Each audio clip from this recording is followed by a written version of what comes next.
I'm Sam BOMPAS of BOMPAS and PARR, and I'm a culinary experience designer, which means I spend all my time trying to give people the best meal of their life. BOMPAS and PARR is located in Southwark, not very far from Borough Market, and here we have studios, kitchens, and we develop all sorts of gustatory creativity. So BOMPAS and PARR was founded almost 8 years ago now, and really Harry Parr, my business partner, and I wanted to do something really fun on the weekend, and we thought we'd get a jelly stall at Borough Market. We weren't successful with that, but we found there was a joy in jelly, and people were interested in having jellies in all sorts of flavours, in all sorts of shapes, and that's when we founded a jelly company. The daily source of inspiration for me now, and it might sound trite, but it's true, is the roistering, saucy, merry crew that we have here at BOMPAS and PARR, and it's a good old gang drawn from sort of everyone from journalists to architects to chefs to graphic designers and producers who all combine together to get into all sorts of strange scrapes and adventures. So even over the last week, we've hosted a dinner to bring out the beast within people in Tasmania. We've done a catering job for 600 people with monochromatic food, so all black and white food, for the gala banquet for ICA.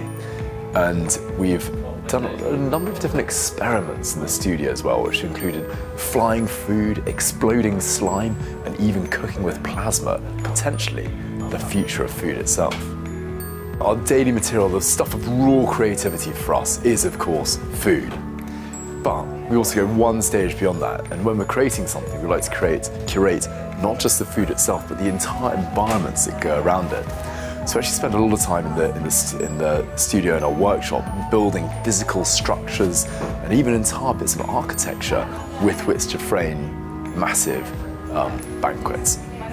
So probably the most challenging project we've ever had was when we made a chocolate climbing wall. So it's combining all the health and safety rigmarole of a climbing wall. It was actually in Alton Towers, so it had to be spec'd up for a theme park ride. So it meant that all the welds on the internal structure had to be the same category of welding as those on a naughty oil rig. And then we also had to make it food safe as well. So it had to have 4 tons of molten chocolate flowing over the surface. It was quite an epic. It almost broke us, but at the end, it was triumphantly rewarding, where we climbed it, summited it, and conquered Mount Rocky.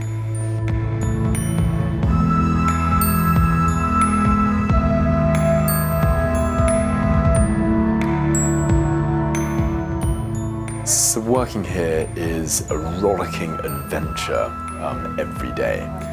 There's quite a lot of variety because what we might be doing is catering an epic feast, such as the one we did last week for the ICA, which involved many courses, all of the food being black. And so we had to do a lot of tasting and testing with that to ensure that we wouldn't stain people's teeth black when they came out of it. Or it might be heading into the library to delve into some historical culinary research, finding out the greatest dishes known to mankind from across the centuries so that we can create them for a sense of spectacle. One of the things I love doing as well is we get to meet all sorts of people over the course of a day, and that obviously the day rounds off with, certainly on a Friday, with cocktails here in the studio. We raise a glass and salute to all the adventures we've had.